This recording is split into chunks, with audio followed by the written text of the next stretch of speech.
தேர்தல் நடத்தை விதிமுறைகள் அமலுக்கு வந்ததை தொடர்ந்து தேர்தல் பறக்கும் படையினரின் நடவடிக்கைகள் தீவிரமடைந்துள்ளன. வடசென்னை நாடாளுமன்ற தொகுதியில் பறக்கும் படை அதிகாரிகள் தீவிர வாகன தணிக்கையில் ஈடுபட்டனர்.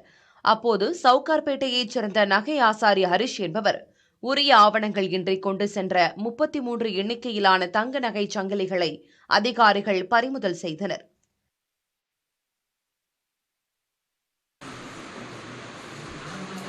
தென்காசியில் மதுரையிலிருந்து வந்த அரசு பேருந்தில் சோதனை செய்தபோது அதில் பயணம் செய்த அலி என்பவரிடமிருந்து 35 லட்சம் ரூபாய் ரொக்கப்பணம் பறிமுதல் செய்யப்பட்டது.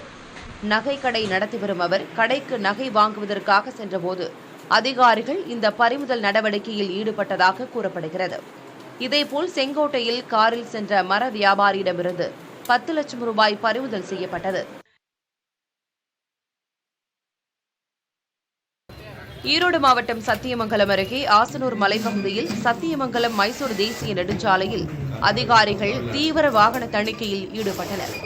அப்போது கர்நாடக அரசு பேருந்தில் ஹரிஷ் என்பவர் கொண்டு வந்த 35 லட்சம் ரூபாய் ரொக்க பணத்தை தேர்தல் பறக்கும் படையினர் பறிமுதல் செய்தனர். இதுகுறித்து சம்பந்தப்பட்ட நபரிடம் விசாரணை நடந்து வருகிறது.